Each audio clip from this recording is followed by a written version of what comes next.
This is a national problem, and the national government has a responsibility to resolve the issues at the border, to make the municipalities whole who had to take away from their citizens. Fact is, what we've got right now is not working, and it's about to break in a post-42 world unless we take some responsibility and ownership. And I'm saying that as a Democrat. Well, even top Democrats there now are sounding the alarm on the border crisis as agents brace for another influx of illegal immigrants from Title 42 public health order ends on Wednesday. That's right, but illegal immigration, it's all about incentives. Why are they coming here? So what are those incentives? Let's go off the wall to break it all down. First of all, the why in the macro level is because it's the greatest country in human history. Thank you. Why would you not want to come to America? The left spends all day telling us how evil and horrible we are, but we remain a shining beacon of freedom. People want that. We didn't talk about this ahead of time. I'm so glad you started there. I was going to say the same thing. It's bottom line, the biggest incentive. It's the freest, the most economically prosperous, the most dream world place on the planet. The most inclusive, the most diverse, the most just, the most prosperous. Hey, if you think any of that's opinion, how about this? If we dropped all immigration laws across the world, where would people live? Oh yeah, just a free-for-all. Go wherever you want. Wherever they choose. And they have, because essentially we have dropped our immigration laws here in the United States of America. Let's take a look at what's happened in response. In the fiscal year 2022, which ended in October, 2.7 million encounters with illegal immigrants. Which this number is deceptively low because it just started. We are on. That's 23, right. This is 23. We are on track to blow this out of the water, especially when you start to factor in Title 42. And this number is already an explosion from what it was. Trump era, I think the last year was 500,000. So get a sense of 500,000 versus 2.7 million in 1 year illegal. Yeah, and to clarify the number you were just talking about, Pete, the 23 number. So let's do this really quick. Look at this. That's a record, right? 6,500 a day. This is what's expected after Title 42 is lifted. Doubling that on a daily basis. This is essentially 1 month's worth of 23.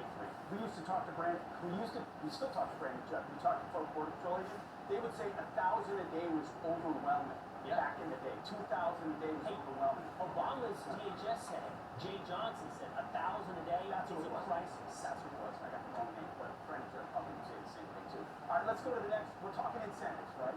Milton Friedman once famously said, you can either have a welfare state, you can either have open borders or a welfare state. You can't have both. But you cannot have both. Because if you do, it's an open season to get these types of programs. So these are the types of federal laws, talking about incentives, that someone might get when they come here. They may not become citizens, but birthright citizenship is a real thing. So if you have a child while here illegally, that child becomes a citizen. That's just a start. Many of these programs are driven out of empathy. You want to help those that are in need. The question isn't whether or not you should or shouldn't. The question is it an incentive to attract further illegal immigration?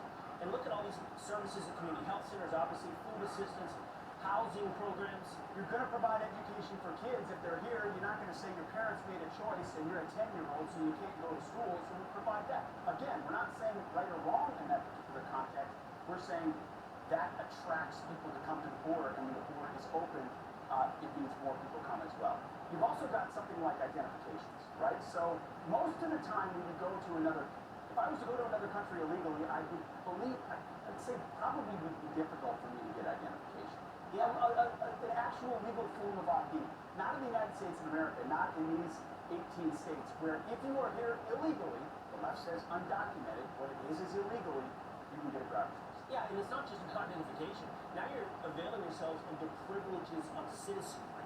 You know, the left often likes to point out that a driver's license, for example, isn't a right. It's a privilege of citizenry to drive on public roads. Well, if that's the case, why do we extend driver's licenses to those that do not have citizenship? Yeah, it's an intentional conflation, an erosion of the privileges of citizenship. It's a really good point. All right, here's some other state laws. So it's not just a federal thing, of course you know that. Certain states provide sanctuary or more incentives. So if you live in New York State, they have additional forms of safety net assistance. We know California. We're not even talking about sanctuary. We'll get to that in a moment. Look at this one. This is so you're an illegal immigrant living in the state of California. Hey, you might just qualify for in-state tuition. See, that's the next level. Higher education. So I understand you go to the emergency room. We understand, give a driver's license. Yeah, you might be able to get some food assistance. But to say on top of it, we'll pay for your school, and that's a reason to show up. Washington State, health insurance access through Obamacare. So federal health care benefits available to illegals. Now take a look at this. This is where the United States stands today in terms of sanctuary cities. The definition of a sanctuary city is a city whose municipal laws tend to protect undocumented immigrants, illegal immigrants, from deportation or prosecution despite federal immigration laws. So you've got, like, I might walk on this. So if you walk across the border here, Gavin Newsom is saying, well, don't come over here, but everything he's doing over here says, please do come over here. Because we've declared a sanctuary state where you get additional benefits and you effectively can't be deported unless you commit a very major crime. There you go. There's the definition of a sanctuary city. What do they do? Initial contact with law enforcement shows that you can be protected in that city. Law enforcement detains an individual. ICE gets involved. Local authorities intervene. This is the kind of thing, this is why it's so dangerous for ICE and others, many of which can't do their job. Usually you could have a retainer, which means if they're arrested, they'll be handed over to be deported. In sanctuary cities and counties, that does not happen, which means dangerous criminals get released, and then other federal officials have to go find them, risking their lives in the process. It is insanity. There